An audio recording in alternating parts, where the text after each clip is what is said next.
we're not actually going to act so much as respondents on that, because we've been tasked with thinking about how we can embrace controversy as educators. And I think we want to address how social conflicts can be dealt with in educational settings, and what are the major educational challenges in a time which is undoubtedly one of great social tensions and divided societies. So I want to introduce the panel, and I'll kind of whiz through and not do them full credit, but I think it's important to kind of get a sense of who they are, and rather than you just looking in your book. The idea is that we'll have a conversation here looking at a few key issues, just let it flow, see how we get on. But we're very keen to make it a public conversation. So I'm going to come out about halfway through the time that we've got and see if you've got any points that you'd like to raise or questions, and I'll take clumps of about 4 or 5, and then we'll just keep coming back to the panel. I think that we're hoping at least that we can make this quite current, but also have some reflections in terms of kind of moving things forward. But anyway, let's meet everyone. So we've got Eddie Playfair here, who is the principal of Newham Sixth Form College, NewVIc, in East London, and has been since 2008, and he's taught in colleges and secondary schools, mostly in East London, for over 30 years. And NewVIc, for those of you who don't know, is a large, diverse, comprehensive 16 to 19-year-old provider serving economically disadvantaged part of East London. And Eddie is well known as a blogger on education and culture and politics, a big critic of the marketisation of the education system, and an advocate of the National Education Service, and also a universal entitlement to broad liberal education for all. So some of those things I think will be very pertinent. Then we've got Raheel Mohammed here, who is the founder and director of Maslaha, which he created and creates award-winning resources which tackle inequalities in health, education, the role of women in Islam, and the historical relationship between Islam and Europe. Was recently profiled as one of Britain's new radicals in the top new radicals in the Observer, which is quite a nice, I'm a new radical, and the Observer said so. He's a regular speaker at international conferences and events, most recently at the World Islamic Economic Forum, where he was the main speaker on social entrepreneurship and microfinance.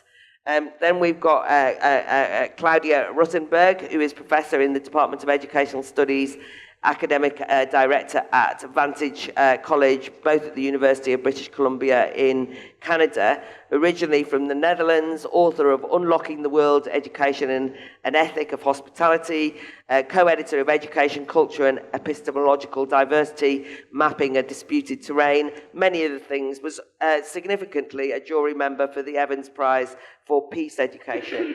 Then we have Justin Schlosberg. Where are you?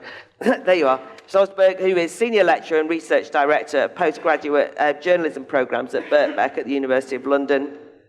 Currently the Chair of the Media Reform Coalition.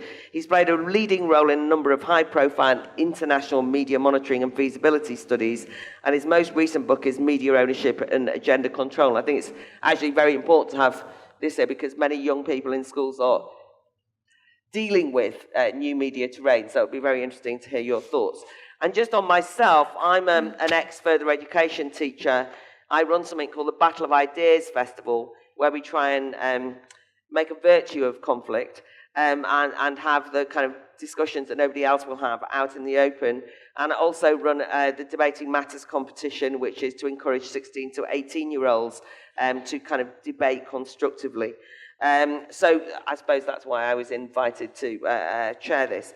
Okay, now, forgive the fact that I start a little bit UK-centric, but one of the big issues in the UK in terms of societal splits at the moment, probably profoundly affecting most people and the conversations that people have about politics, is Brexit.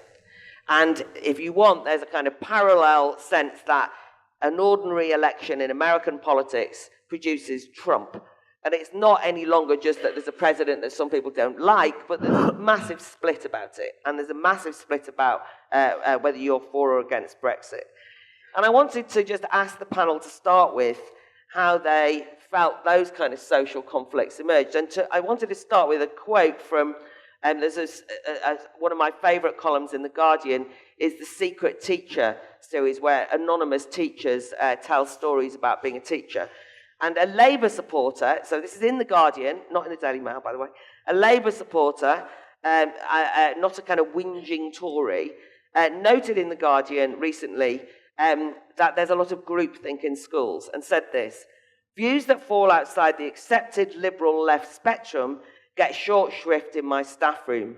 I've watched teachers react incredulously, almost to the point of tears, when colleagues have tried floating a reasonable case for Brexit.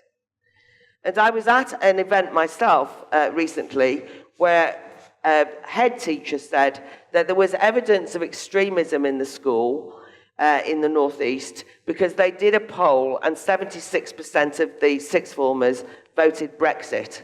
And he was very concerned that this had happened. This was obviously evidence of terrible fundamentalism occurring. And I pointed out in the local area, 78% had voted Brexit. And he said, yes, they're unduly influenced by their parents. We've got to do something about it. So I wanted to start with you, Eddie, which is, have we embraced the conflicts around Brexit in the classroom, or are we trying to push them to one side? Or how do you deal with that kind of thing? That's really... Well, if I start with you, and then I'll just move on. Yes. Well, we certainly haven't pushed them aside, and we do believe in embracing conflict and learning from it. I mean, I suppose the thing I would say to the secret teacher is there's a difference between the staff room and the sort of political dynamic of whatever it is in the staff, and what happens in the classroom and what students are experiencing. So I think that's one distinction to make. But I suppose my starting point would be with something like Brexit or Trump or anything really, is it's a subject of study. We have to start from our project is to help young people to understand the world as it is, and then move on to helping them to become agents of having some impact on the world, having some ability to change the world, and that means studying that our world is a subject of study. So understanding what's going on, understanding Brexit, which was a legitimate result of a legitimate democratic, referendum, is very important. And then analysing it, describing it, deconstructing it a bit. You've got economic students looking at the economics of Brexit. You've got students understanding European institutions. You've got the politics of referenda. In what context are referenda helpful and not helpful, and what's good or bad about referenda, and a critique. Being able to critique the different positions and so on. So that's what I would want our students to do, and I hope what many of our students are doing. And as you do that, to build some kind of model of the world, how change happens in the world, how things happen in the world. And democracy is one of our so-called British values. Understanding that democracy, there's not one monolithic model of democracy. Democracy, the aspiration of democracy is something that we're constantly trying to develop and invent. And hopefully to end up with a model that says, well, I as a citizen, I as a young person, becoming a citizen to be, can actually have, I have a model in my mind about how change happens. So I suppose that would be that I hope is our approach to Brexit. And actually, the personal views, which may or may not be public, I mean, in your introduction to me, it's fairly obvious what my personal views are about all sorts of things. I do sit in a category of, left of centre, etc. But the point is, the personal views of teachers in that setting actually should not matter at all. That's the first bit. The second bit I want to say just about some of these big cleavages, some of these big conflicts, as you say. In our introduction, we heard that we are living in a time of conflict. And we talked about, the theme of the conference is violence and conflict. There is a reality to violence and conflict for our students. And some of these big debates do feel threatening. So it's not overstating it to say that, students of EU origin quite rightly, quite understandably, felt quite threatened by some of the coverage and some of the emotions and some of the xenophobia that's been stirred up by Brexit. And going back, a little bit further, it's not that long ago that the BNP in East London was very successful and was making real headway. And our students were getting, those who lived in Barking and Dagenham, for example, were getting racist leaflets through their letterbox. These are real threats. These are real. This is a real part of young people's lives.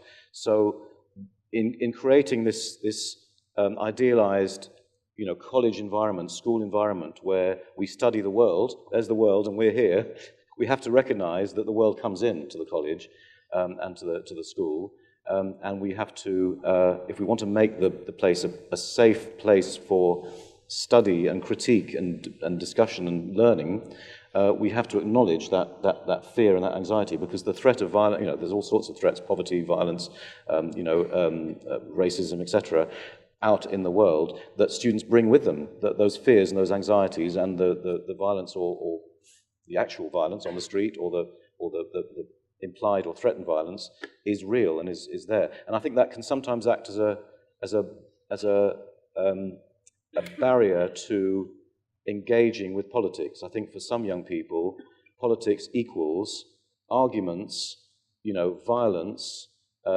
threat, and therefore engaging with it is threatening. It's not two different worlds. Joe Cox was murdered by a racist. An elected MP, someone who represented her community, was murdered. Those sorts of things are real, and they're in young people's minds. So that's the way I hope we'd approach so-called controversial issues like Brexit or Trump. Claudia, completely different perspective, and I'm not.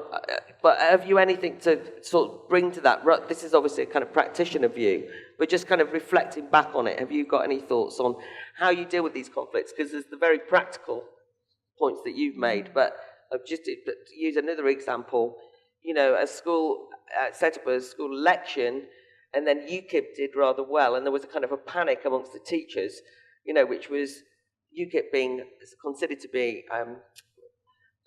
They're not particularly far right, but they're controversial, to say the least. But the thing that was really interesting was that some of the teachers said we shouldn't have allowed a UKIP candidate, because they did too well.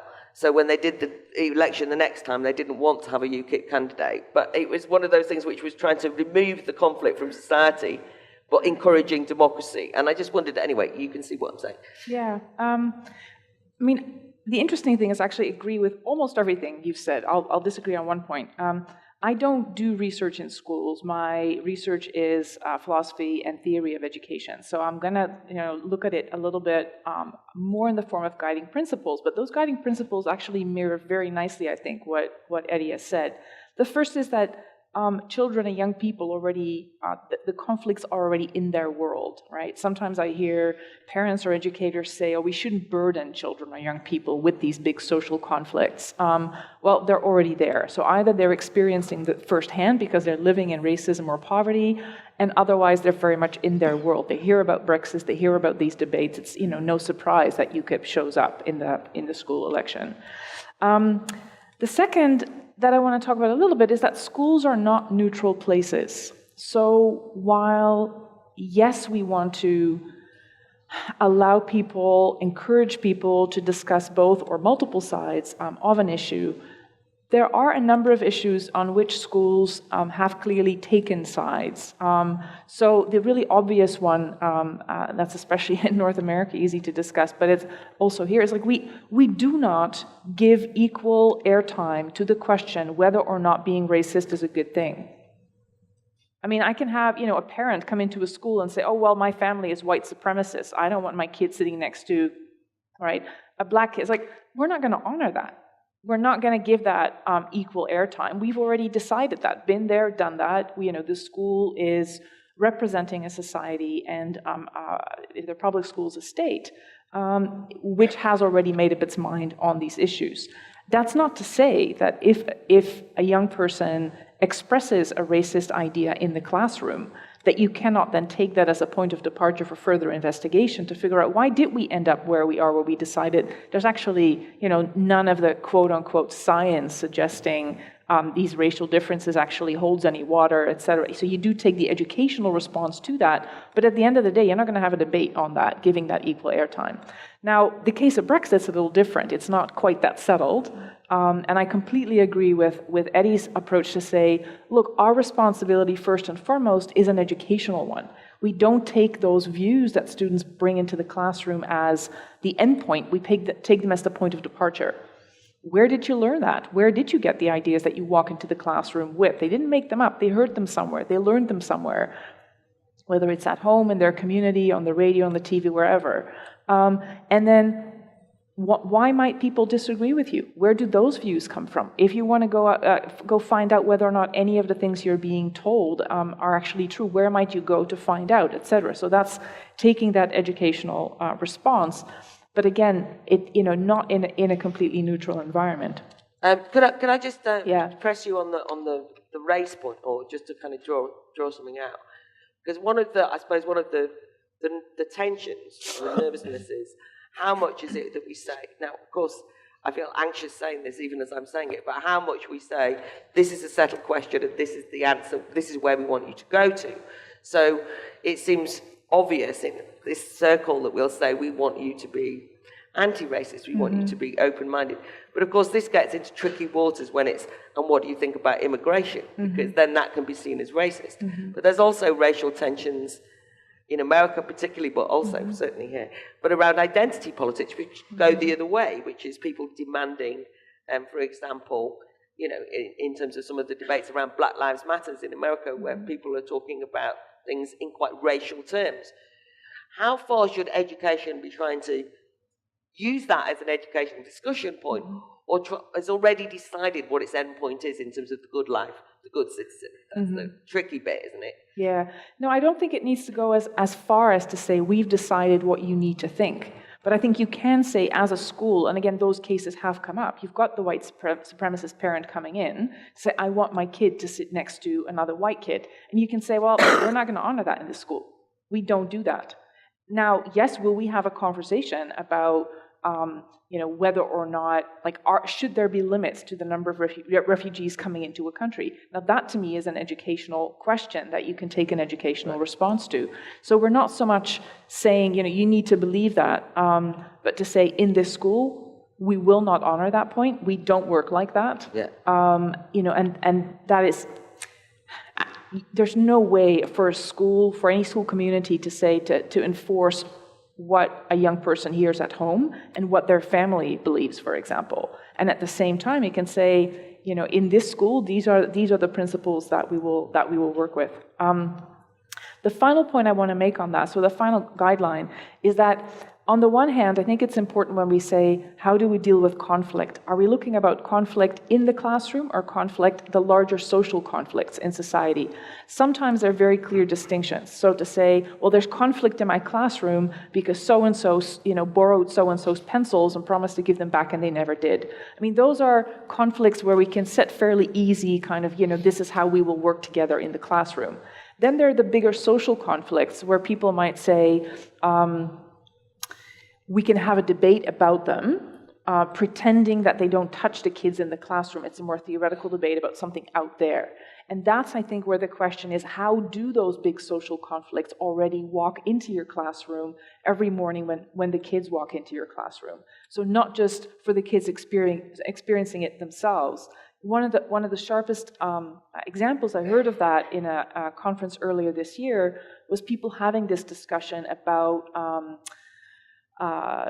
Trump's proposed, now constantly defeated, but still proposed anti-immigration measures, right? People from Iran, people from lots of Middle Eastern countries, Muslim countries not being able to come to the US anymore. And so the conversation is now coming up around the end of the Dreamers Act, the end of DACA. So the conversation can come into the classroom where on the one hand it is, well, we think that DACA is a good thing, we think DACA is not a good thing. Now you have a good point of discussion, but this can become very, very personalized where then a student says, I think you and your family should leave this country. So now you have a very big responsibility that is both an educational responsibility to look into the issue, but also for the emotional well-being of all the students in your classroom, including the students who are personally in that situation, right? Then it becomes a lot trickier. So actually, Raheel, that actually usefully onto something. So I was chairing a big 10 schools having a question time yesterday, in fact, and one of the things that came up, which I could see was, which I thought about today's discussion, was dealing with the aftermath of, for example, terrorist outrages. And one of the two sort of, this is caricature, but the two sides that emerged from these young sixth formers was, and this reflects on Eddie's point, a kind of genuine fear from quite a number of the Muslim students who said, the problem is, after something like a terrorist attack, that there's an assumption that we're all terrorists, and so on and so forth. But on the other hand, there was also a lot of discussion, because I encouraged as open and frank a discussion where other students said that they felt that they couldn't discuss what was causing, for example, the rise of radical Islamicist terrorism in particular, because they were closed down as being Islamophobic and they had to be protective of the Muslim students in their class. So, in fact, what happened was there was a standoff where nobody was actually discussing anything, because one group of students were understandably defensively nervous that they would be branded, and another group of students felt that they couldn't educationally explore even in the class because they'd be branded as racist and Islamophobe.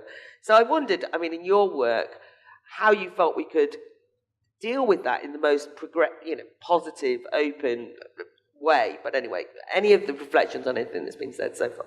I guess I think there's probably a context to that as well. So, I don't know if I don't know how many people are here from sort of other European countries, but in the UK we have there's the prevent policy, which became a statutory duty in 2015. So if you're a teacher, if you're a doctor, nurse, somebody who's a social care worker, somebody who works in prisons, if you feel that a child in a classroom is potentially saying something that might be non-violent extremism, you have to report it. So to give you an example of what that means, the Open Society Foundation did a report on this. So over a period of 6 years, about nearly 4,000 children were referred onto this prevent duty, and 80% of those actually went nowhere. So, they're being reported potentially for being extremists, or on the road to becoming extremists. And that duty is kind of branded as a safeguarding duty. So, the other things that you might have in a safeguarding duty would be if somebody's being bullied, if there is abuse. So a parent gets a phone call from the school saying, that this is happening.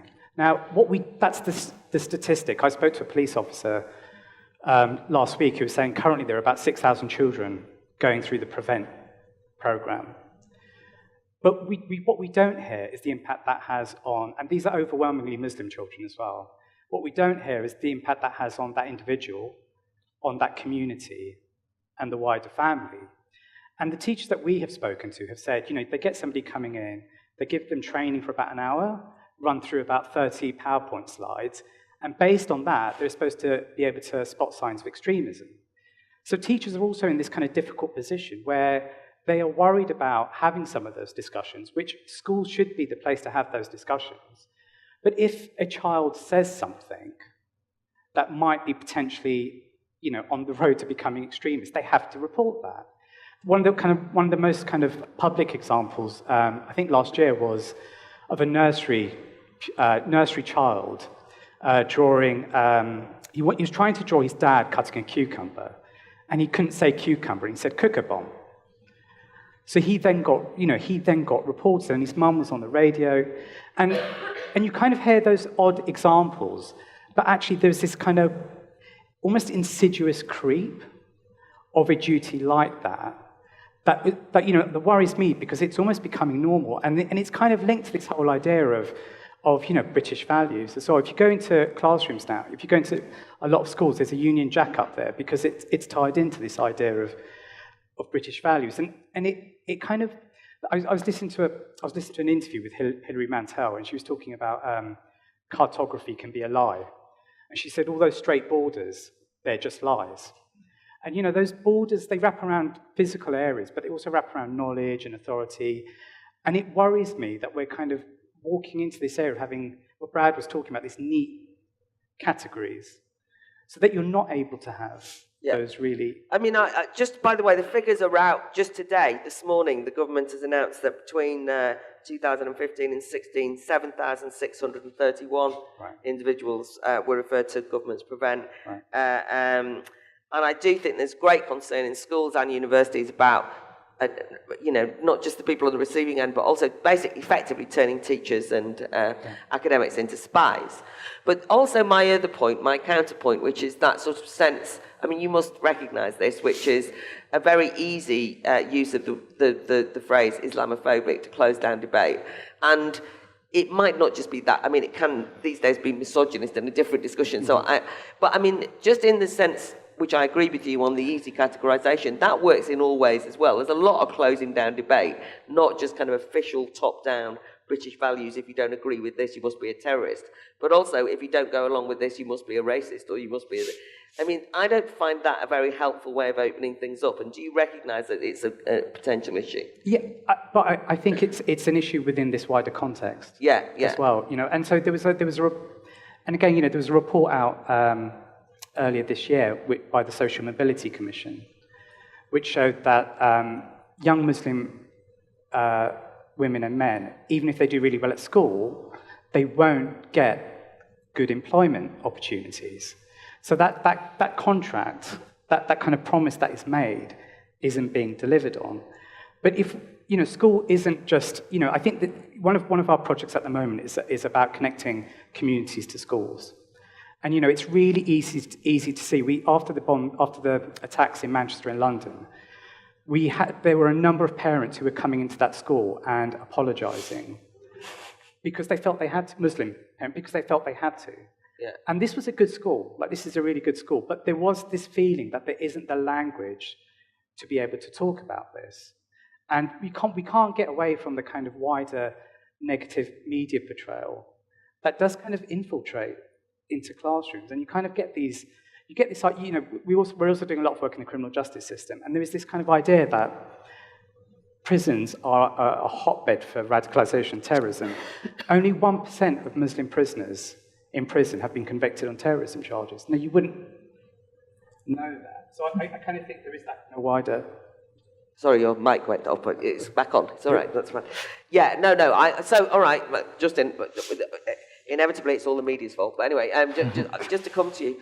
But I actually wanted to talk to you because, you see, you know, the way we're talking, you think that it was all straightforward and all we have to do is educationally introduce young people to all these ideas. But there are a number of barriers, it seems to me. So I wanted to kind of introduce at least the notions around what's in the media, never mind the new complications of the fake news problem, the fact that many people now are in their echo chambers and that they're kind of gaining, you know, simply gaining confirmation bias by kind of picking up on only reading articles that they will agree with them. And this is on all sides, of course, sadly. And I think that it's right what Professor Mark Leela said in America, which was that there's kind of blindsided by the Trump vote, for example, because people are so sort of, as he described it, narcissistically concerned with their own identities and their own confirmation bias that they never kind of looked outside in the rest of America at something that was going on, just assumed everyone thought like them. You'll recognise some of that. But I wanted to also throw in, and partly it's because of the university stuff, that a lot of... I wrote a short book last year called I Find That Offensive, which is basically about young people's kind of actual demand that they're not disrupted, that conflict never enters in, that they're given safe spaces where they don't want to hear. I mean, it's the young themselves who say, I'm sorry, I find that offensive. I don't want to hear anything that's going to disrupt this way that I look at things. Go away, and actually then no platforming often views. So just kind of taking some of that together, what kind of challenges do you think we have? I'm going to answer that question, but first I'm going to stage an act of resistance and move my chair because this podium is blocking my view of the audience. Shall I come around too? I'm so confused now. I'm looking over there. Right. Yeah, Okay. sorry. Fine. There are some people I can't see either. So. Yes. Sorry. We might be able to you can't move see. that. Yeah. I don't know. Anyway, don't let's.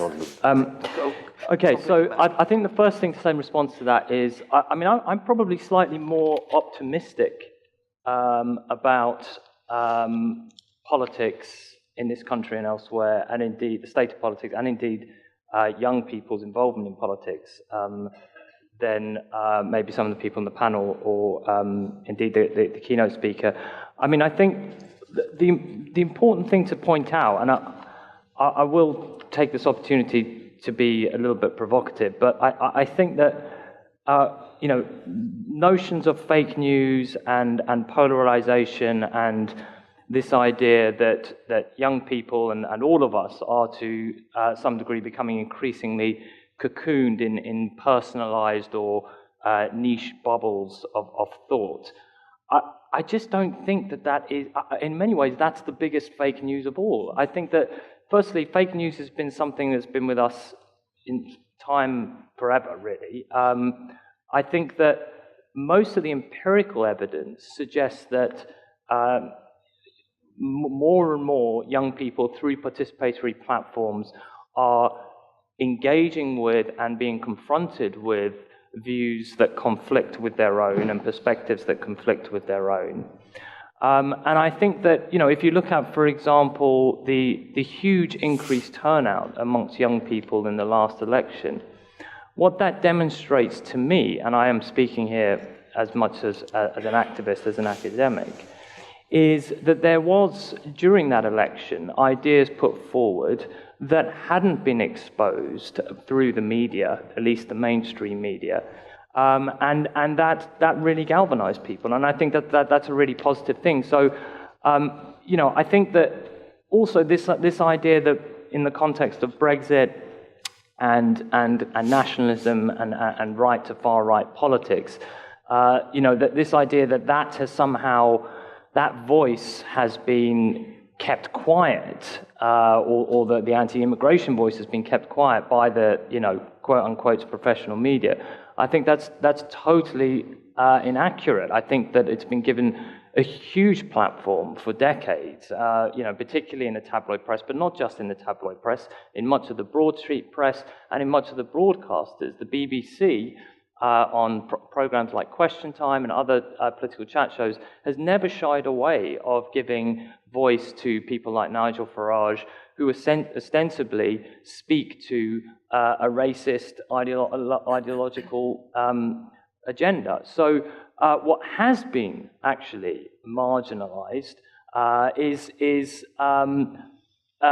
voices, if you like, from the left of centre. So, and I'm thinking particularly here about the anti-austerity voice, which really barely features on the kinds of news outlets and channels that reach across those fragmented audiences, including the BBC, but also many online channels.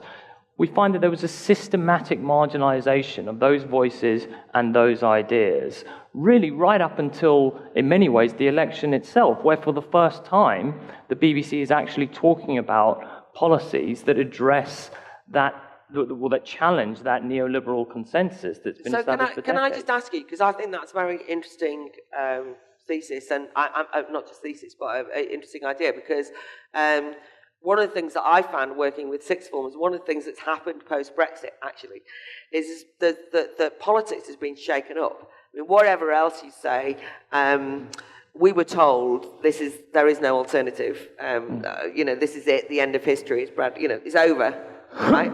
And suddenly everyone goes, oh, it's not over. Something's gone on, right? People have taken their destiny in their own hands, whichever way you voted. You could see that. And it has resulted in, certainly a lot of young people, realizing that they have options, they can make choices. But what's interesting for me is talking to lots of young people. Again, it came up yesterday at this big event with 300 sixth formers, so much on my mind, was the number of people who said they don't trust the mainstream media. And they were for those people who, momentum supporters or Corbynistas, a lot of the many young people, i.e. to the left, they were saying they don't trust the mainstream media, So they weren't worried about fake news, or rather they said fake news is just a way of shutting down people who are trying to explore different media avenues. Is that kind of where you're going? Because it was interesting to me that they were basically saying, we find our own information. They also were saying, by the way, we don't trust what we're told at school. That's one thing, but we're interested in kind of finding out ourselves. Now, on the one hand, I was thinking, oh God, you could end up anywhere. But on the other hand, this is the positive thing. Is that sort of what you're saying? I think we have to be careful with this trust thing, because trust can mean different things. In particular, people could say they don't trust the mainstream media to tell the truth about issues. But that's a different thing to saying to what we call gatekeeping trust. And what we find is actually amongst young people and lots of people, there is still, and in fact, growing trust in established major media brands, not to tell the truth, but at least to give us the news that matters, to talk about the issues that matters. And actually this really speaks to Professor Evans' excellent keynote, is that the power issues at stake here are, I mean, I would take as a point of departure Stephen Luke's radical view of power, which goes further than Arendt in saying that actually real power is not just the absence of violence, but the absence of conflict. And the way that is achieved for Luke's is through the marginalization of certain types of issues on what we might call a media or public agenda. And I think that that's exactly what's happened with issues outside of a neoliberal consensus for a long time. It's been exploited by people like Trump.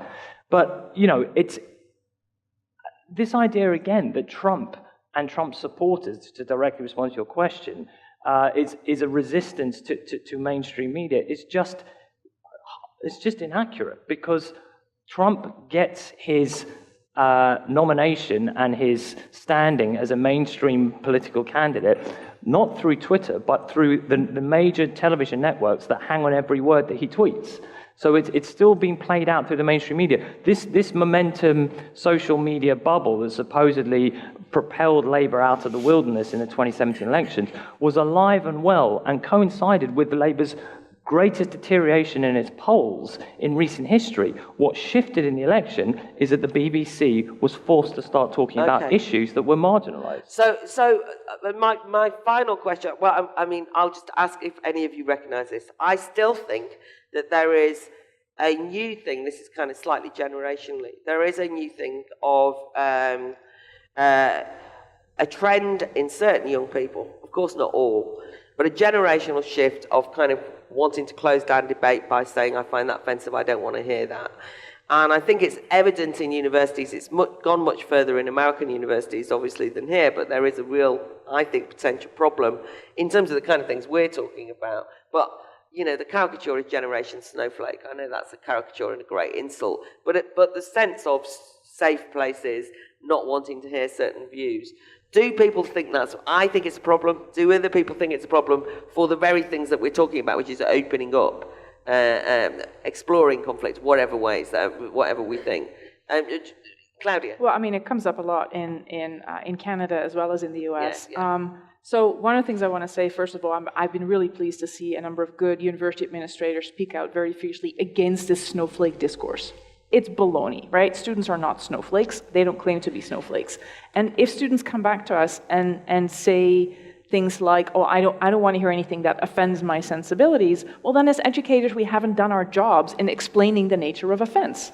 So if we work with them and say, no, actually, what you're talking about is you're feeling slightly uncomfortable because you're learning something that's different from what you believe, well, actually, that's the point of education. So what you're feeling is actually a really great sign that education's happening. Now, you know, you might have gotten a wrong idea somewhere that what you're experiencing is offense, but that's actually not what offense is about. So let's just get rid of that. You know, people start talking in certain ways, but that's not what's happening. So the idea that education is there to provide completely safe spaces, of course, is nonsense. Education is not a safe space. Education is a very unsafe process of by definition being introduced to ideas that quite likely clash with what you thought before, but that doesn't mean that you should let insults and name-calling fly rampant because, oh, well, if things aren't safe, you know, they can get as unsafe as possible. That doesn't mean that any form of disrespect, any form of name and so on can just go on. Raheel? I mean, it's interesting because I think old boys networks are a form of platforming. It's about, the white privileged male talking to the white privileged male and not realizing, and we're not calling that platforming, but it's an echo chamber of a kind. I think a lot of the young people that we work with, I'm finding that the point that you're making, they're almost taking over the production of knowledge on their own terms. And that's not to say, that there won't be times where you're like, what is that about? But it's almost that process of like creating resistance and that thing of like creating dissonance, but on their own terms. Okay, Eddie, I'm going to come to you, and then I'll go out, and then I'll start back with you. Eddie, anything you want to pick up on? I mean, I agree. I think this is a bit of a figment of sort of the tabloid imagination, and I don't. I wish. I don't see it. But I do make a distinction, and I think we need to make the distinction between the safety, which is our duty, legal duty, and quite proper duty as educators, creating a safe environment for the discomfort, which is, as Claudia said, the discomfort, the intellectual discomfort of being challenged by new ideas, being confronted with your own ignorance, and having to deal with things that may be slightly uncomfortable. But that has to be in the context where, the values that Claudia spoke about of, equality, respect, human rights, no place for hate speech and discriminatory language and behaviour, and so those things are givens, and they are the kind of bedrock of your educational space, precisely because those learners, many of our learners, have they're not safe. They're in environments where there is the threat, there is danger. So I don't hear that. Very interesting article by I think it's the Chancellor or the Vice Chancellor of Berkeley, talking about the massive debate around the platform for sort of far-right xenophobic speakers at Berkeley, which, the university bent over backwards to try and say we can accommodate views which are pretty hateful and pretty unacceptable for most of our community. And then the reward they got for it was to be, labelled by the president and threatened with a withdrawal of their federal funding. So, there is a line. One has to draw a line between what's acceptable and what's unacceptable, and create an environment where the educational challenge and difficulty can be confronted by teachers and students. I think it's just the nerve-wracking bit that Linda Bellos, bravely one of the first black lesbians involved in politics, is disinvited by Cambridge University for hate speech, when you have to get nervous and think, what are you talking about, right? And hate speech is quite subjective. If it was every time far-right fascist tries to speak, if that was all that was going on, if it was only just that was what's going on, something else going on, whatever it is, and I think it might affect. But anyway, I want to come out to the audience. Has anyone got any contributions they'd like to make? I want to gather a few of you. There's microphones, so if you put your hand up. So there's that lady there, yeah. There's a microphone coming to you. Hi, thank you so much. Really, really interesting. The point that I wanted to make is that education is a deeply visceral and embodied process. And there's a slight implication in what's been said that classrooms are neutral spaces in which things can be debated. And I think we have to think about the outcomes of education and the differential experiences of education and the power politics at both a macro and a micro level that happen all the time. Who gets challenged about not wearing their uniform and who doesn't? Who gets to speak more gender-wise in classrooms? And very often, teachers and students aren't consciously aware, but there's a whole series of contestations and conflicts that happen every single day in classrooms, even for teachers who are not always in control of those things and often feel themselves under threat. And so when people say, I don't want to talk about this, or when people don't speak up, it's probably because of other things that are happening below the radar that make that not a safe space to speak. And if we really are going to think about how can we have proper open debate in classrooms, we have to think about being much more conscious of what cultures of schooling are actually doing socially and politically in the UK, but also globally as well, actually. Okay, thank you. Anyone else? There's a gentleman there, and then also at the back there. So there's also somebody on the back row. Oh, hi. Thank you very much for those contributions. I really like the last point about positiveness about young people. And I think that's a dynamic that has been missed a little bit in the debates that have been going on recently.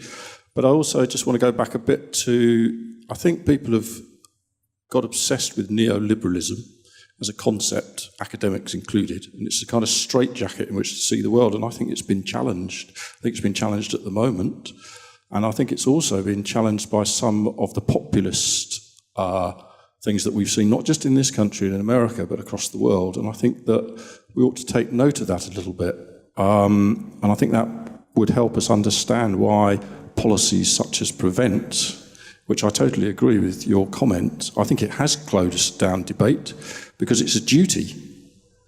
It's a duty, and therefore we have evidence that young people in their communities are saying, don't talk about it. And schools therefore need to create that safe space, and I know some do. And there is great debate taking place in some of our schools and colleges and universities, but in some it's not. And I think that needs to be really looked at. But I think, going back to the last point, always wanted to be optimistic and positive. I think young people can see that, and I think they want better ways to work and to articulate their views and see the world as it is changing. And the final point is, I did some canvassing to stay in the EU, and I was amazed, especially when I was outside of London, the response I got, and that changed my view. It did change my view, because I thought that those people had a legitimate grievance and concern, and I think unless we discuss that and analyse that and look at that, where that's come from and where it's going to, in a positive way, I think we're missing a key element. Very good point there. Person on the back row, yeah, you've got the microphone. Then this gentleman here in the front, and then I'll come back to the panel, and then I'll come back out. But yes. Hi. I also wanted to pick up on the point about Prevent, which I totally agree with, but Could you speak a bit louder? Sorry. Oh, sorry, I was... Yeah, that's oh, it, yeah. gosh.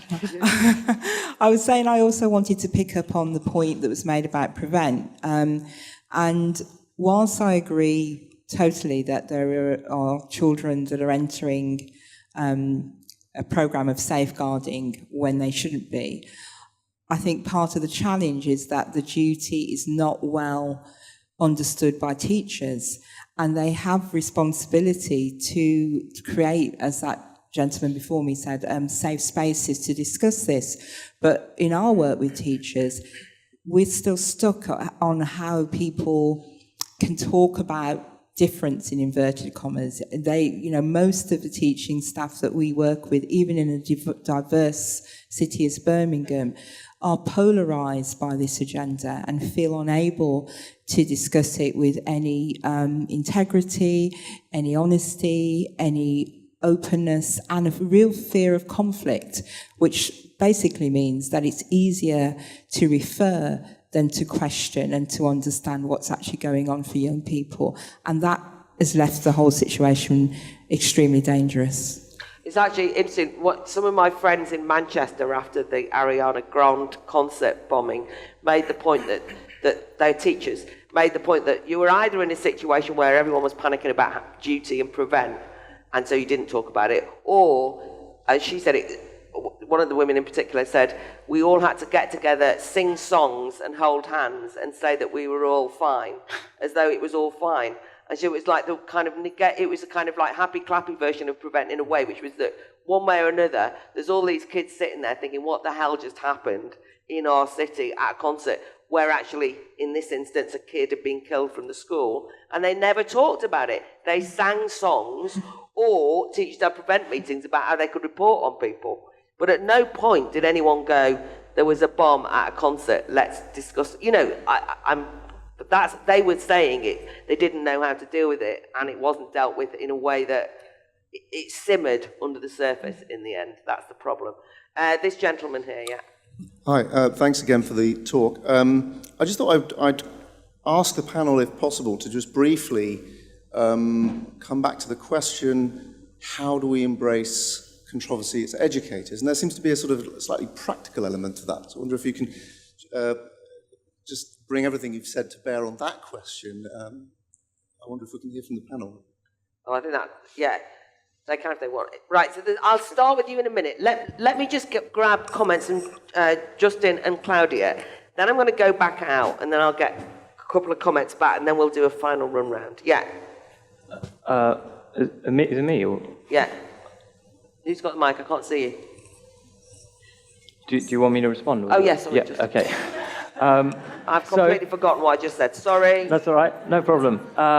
Just to pick up on some of the points that were addressed directly to the issues that I raised. I think that, firstly, I completely agree and in retrospect apologise for me labouring the very kind of crude, lazy term neoliberalism. But there is something of use, I think, and maybe if we don't like, if neoliberalism has become a cliche or overused, we could just call it turbo-capitalism or capitalism on steroids. But it's something that has particular implications for young people today, because we have been living under, I would call it a regime for the last 40 years, which is manifestly distinct, not in necessarily a radical way, but was manifestly a departure from that which preceded, that is, say, the overarching policy paradigm that existed in the previous 40 years. And you can use whatever terms you want, corporatism versus neoliberalism or transnational capitalism or whatever it is. But I agree with what Professor Evans says, that we should be skeptical about retroactive appeals to a golden age. But I think certainly there is an awareness and a consciousness amongst young people today that their parents and their parents' parents had it better, and that they are facing opportunities that have been ravaged by this turbo-capitalism for all intents and purposes. And I think from that perspective, it's important to acknowledge that whilst I'm not saying we should necessarily go back to how things were, that there was something in the past that we could pick up on again. We can ask questions in regards to policies about why it is, for example, that the word reform could not be utterable by a politician up until the last couple of years, unless it was in the context of welfare. Sorry, the word welfare couldn't be utterable unless it was in the context of welfare. We just have to speed up, so quick. Anything else, quickly? And just in terms of the practical challenges of addressing this in the classroom, I think it's different from a university and higher education to a school setting. But, I think from my perspective, it's absolutely essential that I am absolutely transparent about the fact that I am an activist, that my activist research informs my teaching, but that I am open to being challenged. And indeed, what I try to do is encourage my students to question everything, not least myself. But of course, that creates all sorts of difficulties in terms of power dynamics within the classroom, and we could talk about that at length, but I'll leave it there. I can't resist. So as you're talking about, there's this awareness that for young people that something really is different today. I wanted to pick up on that because I also noticed that in some of Brad Evans, not only your talk, but some of the other things that you've written. And I want to be, I'm not that panicked about things being drastically different today. So I'm going to date myself, but I want to read something because I think it might resonate with what we've heard. Choose life. Choose a job. Choose a career. Choose a family. Choose a fucking big television. Choose washing machines, cars, compact disc players, and electrical tin openers. Choose good health, low cholesterol, and dental insurance. Choose fixed interest mortgage repayments. Choose a starter home. Choose your friends. Choose leisure wear and matching luggage. Choose a 3-piece suite on hire purchase and a range of fucking fabrics. Choose DIY and wondering who you are on a Sunday morning. Choose sitting on that couch watching mind-numbing, spirit-crushing game shows, stuffing fucking junk food into your mouth. Choose rotting away at the end of it all, pitching your last in a miserable home, nothing more than an embarrassment to the selfish, fucked up brats you've spawned to replace yourself. Choose your future. Choose life.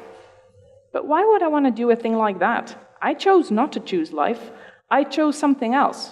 And the reasons? There are no reasons. Who needs reasons when you've got heroin? So, depending on your age, you will recognize this or won't recognize this as a monologue from Trainspotting.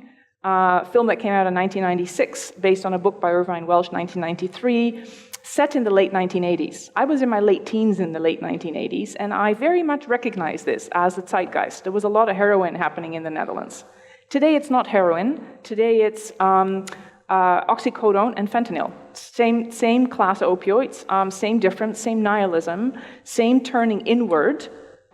So when I see youth getting angry about something, that's half the battle won as far as I'm concerned, because they're not turning inward to this. I don't think things are that different, right? In the late 1980s, it was the Cold War still going on, and why the hell would you bother caring about anything? Because the bomb could drop at any moment. Now, before the idiocy between North Korea and the US broke out, the nuclear threat wasn't as acute. It was more ecological destruction or whatever. But I think that sense of dystopian realism, it's like, I don't think there's any particularly new about it. I don't think there's a real sense that's that different where youth now go, my parents had it better. I think youth have generally thought that parents had it better. So I don't think there's anything new about that. As long as youth get angry about stuff, protest, speak up, and things still become uncomfortable rather than hitting whether it's heroin, oxycodone, or fentanyl, I think we've got a good thing going. Okay, thanks. I'm going to just take a couple more. So I've got the lady at the back, then I'll come to Brad. Yeah. Thank you. Project. I think I wanted to pick up on, in fact, the last floor speaker who said, can we kind of come back to this theme of embracing controversy?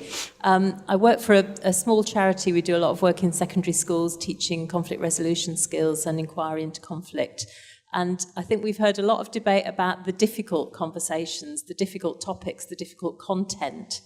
And I'm interested to know whether panel members have got examples of teaching young people not just kind of encouragement to question, but actually really teaching them how to, and you started off by talking about the Debating Matters event yesterday, but how to get young people to have dialogue with each other and to do it respectfully so that it doesn't end up in those feelings of threat, of offence, of personalisation, but it does end up with judging things on the quality of the ideas and the arguments presented, and how we also teach young people how to be in conflict, handle it well, get the learning out of it, help resolve things and not destroy all the relationships in the process.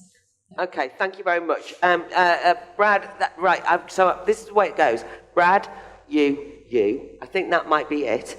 Then I'm going to come back to Eddie and Raheel for a couple of comments. I might then sneak one in, and then I get a final sentence from the panel. And I've overrun, but I haven't overrun really because we were overrunning. You see what I mean? Right, anyway. Okay. You carry on. Oh, yeah, Brad. Yeah, sorry. I'm you. Right, okay. I think you're right about first of all, the dystopian realism stuff. It doesn't actually represent the lived reality of most people, right? But it's certainly peddled by neoliberal capitalism, and it's something Naomi Klein, I think, has understood. There's more money to be made from catastrophe today than preaching positivity, right? So I think that's the point I was trying to make. But the point I want to make about safe spaces and how we kind of deal with this in an educational context, I personally teach 2 courses on violence, and I say to my students from week 1 that if you are not profoundly and emotionally exhausted by the end of this course, I fail myself as an educator. Right? So from week 1, I will introduce them to Primo Levi. I show them Alan René's Night and Fog. I have students crying in the classroom, but I'm never going to apologize for that. I would apologize if I instilled in them that they didn't have the idea to transform the world for the better at the end of the course. But the idea that we simply don't offend them or we don't introduce them, especially when you're dealing with violence, we have to force them to confront the intolerable. Because only then are we going to do a transformation. And I think this, to me, is something as an educator that we have to kind of, constantly reassess, because we are dealing with complicated issues and we are dealing with difficult issues. But I've got no idea where an idea of a trigger warning comes into the courses that I teach, because they are profoundly upsetting, but the topic is profoundly upsetting. And I think it's more important to instill in them the idea that they can change the world for the better. But they don't need me for that either. Because the one thing which I find really affirmative from students is just as people will resist what they find patently intolerable, you don't need to read a political theory text to resist what's intolerable. The young students have this profound optimism that they can change the world for the better. Okay. And if you drill that out of them, then we lose the fight. Okay, all right, okay, thank you. I can see people are looking at watches, so I'm going to be very fast. Everyone, yeah, who's got the mic? A quick point. We've had a few discussions about the dilemmas and the boundaries of acceptable discussion of acceptable conflict and where it tips over into fear or violence. I think, especially when you're working at schools, it's important to remember that the foundation of productive dialogue should be in some discussion around shared values and a recognition of shared humanity, from which then one has a platform to discuss difference. But if one starts with the conflict and then it's a danger that everyone gets identified by their position in that discussion and they can't see the humanity underneath. Thank you very much, yeah. Yeah, just a quick point. So to go back to what Claudia said about it being half the battle won when people get angry, and I'm just kind of thinking what is important to reflect on in that point is the people who are angry and have been angry for a long time but haven't been heard. So I'm thinking of the people who marched against the Iraq and Afghanistan wars, thinking about the United Friends and Family campaign that goes on every year for the over 1,600 people that have died in police custody and psychiatric care since the 60s, or you're thinking about the people that came out in the streets in Forest Gate a couple of months ago because of the 4 black men killed by police this summer alone. So that is a question to ask. People are angry, people have been angry. What happens when you're not heard? And what happens to all the people who disproportionately aren't heard regularly? And that, I think, is an important question. Thank you very much. Eddie, anything you want to pick up quickly? A few quick points. Hillary's point about the affect and bringing feelings, and it's come up in many points. I think the answer is yes. We have to acknowledge that students come to us with feelings, and that also we have to be alert to teachers, feelings and backgrounds and so on. I think the issue is, for me, the issue is that our ideal is objectivity, and rationality and criticality in a safe environment. And just on the safeguarding point, I mean, I hear the points about prevent, and we're very alert to the criticisms of prevent. But I think it's perfectly possible to safeguard young people from the real risks of being drawn into violent extremism, which is, believe me, real. It's a real thing. But also to teach about how it is that people get drawn into extremism, and in a way that doesn't require students to take sides or to feel the spotlight is on them. And one final point about the spotlight: I think sometimes in citizenship education we can get a bit, and civics education generally, and controversial issue education, we sometimes can get a bit obsessive about having an opinion. And I think some of our modes of delivery, to answer the point at the front, are around debates, votes, taking sides. What do you think? What do you think? Do you think the right thing? Do you think the wrong thing? And I think, in a sense, we're talking about young people. They're not. I would hope all my students are ready for Brad's course, but my students are still children, legally children. And I'm not sure we need to expect them to have an opinion and to take sides all the time. Actually, we want them to explore and learn, above all, about the world as it is.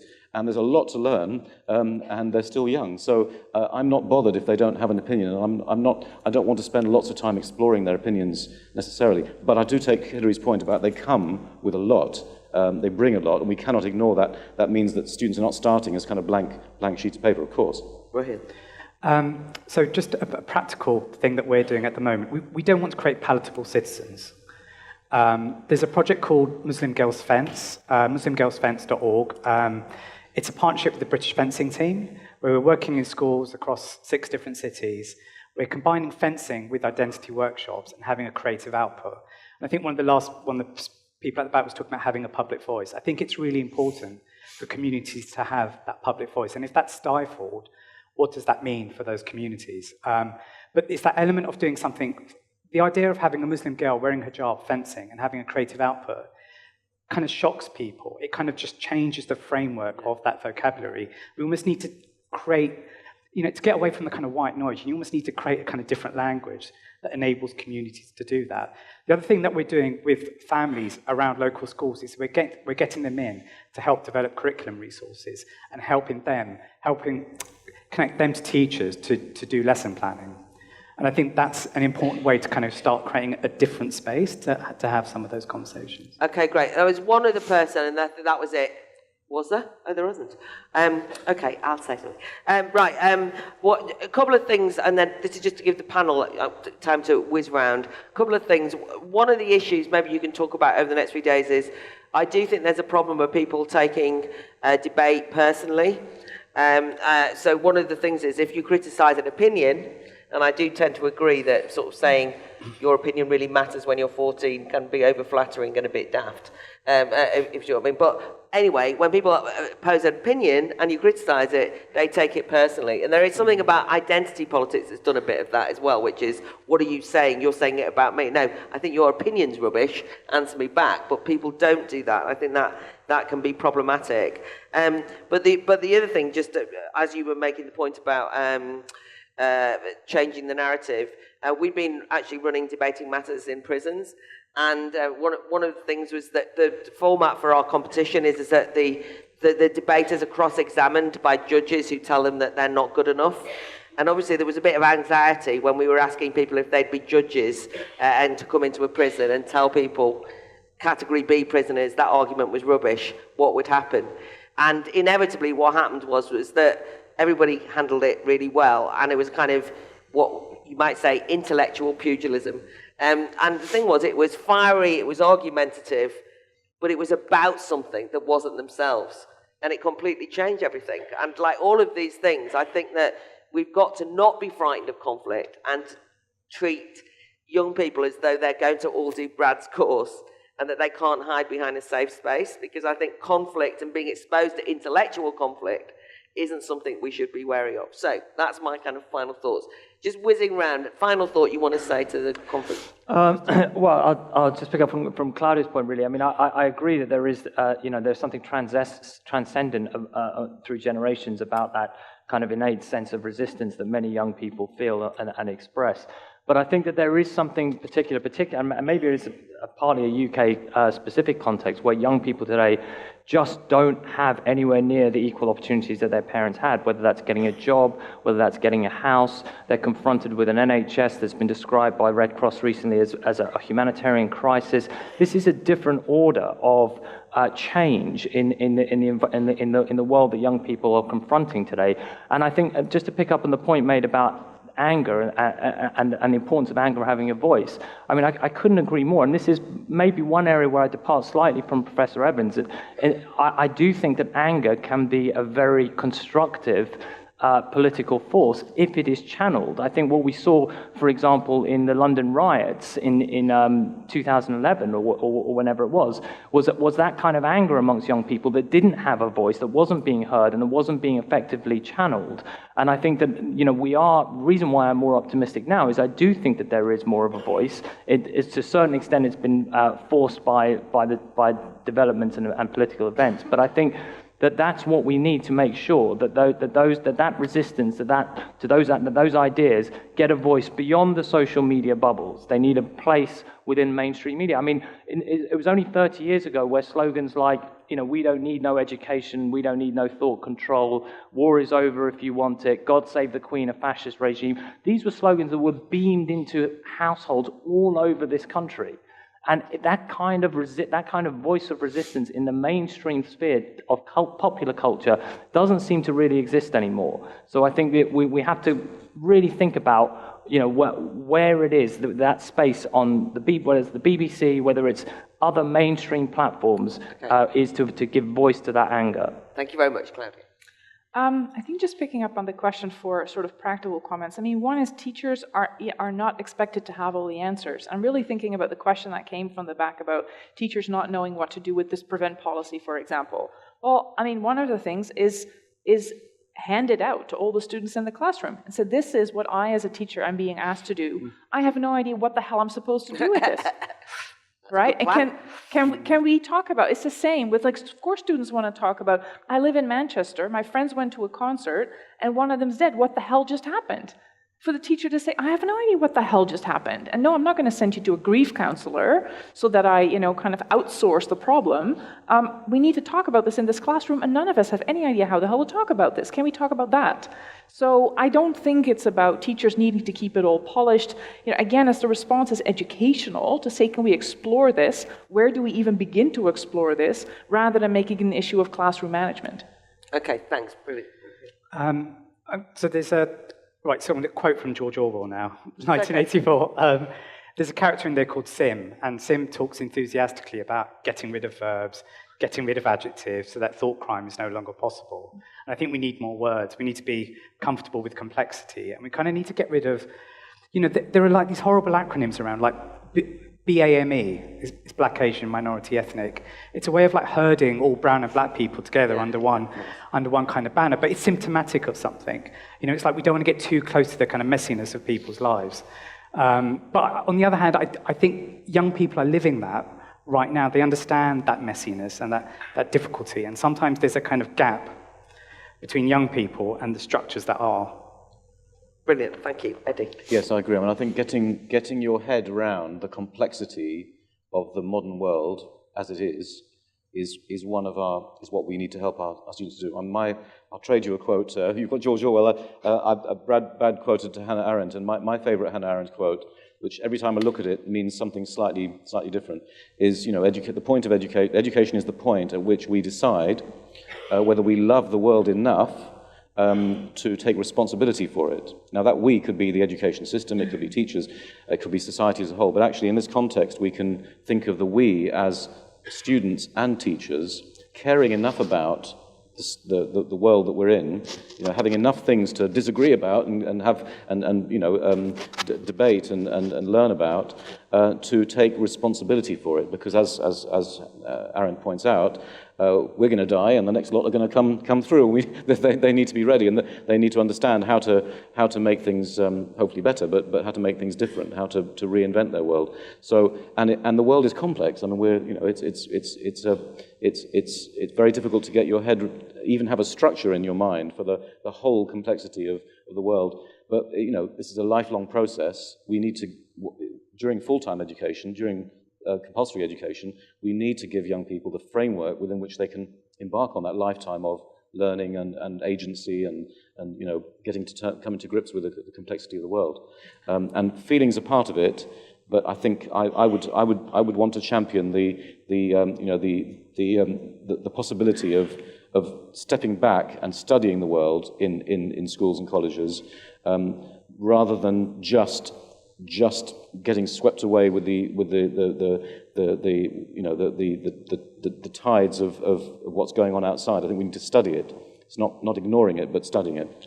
I hope that we've contributed to digging a bit deeper and doing a little bit on that complexity. I think that we've had all sorts of very useful things. There are real reasons why people are angry. They're not just like lashing out. But there are real instances where young British Asian kids are joining ISIS. And these are real problems. We can't pretend they're not happening just because we don't like the idea of it, or pretend that they're just the angry people. All right. So there's lots for you to discuss at Conflict Matters. I'd just like to say that there's lots of ideas that I hate. So I indulge in a fair bit of hate speech over my time, and I don't apologise for that, because I'm not going to say, it's a lovely idea when it's hateful. So I think that just kind of using cliches and kind of throwing out insults to people is not very helpful. And therefore, I hope that this panel has illustrated that things are a bit more complicated than they at first seem. So good luck at Conflict Matters. Thanks for inviting me to chair, but particularly to a brilliantly enlightening panel. Can we give them a warm thank you, please?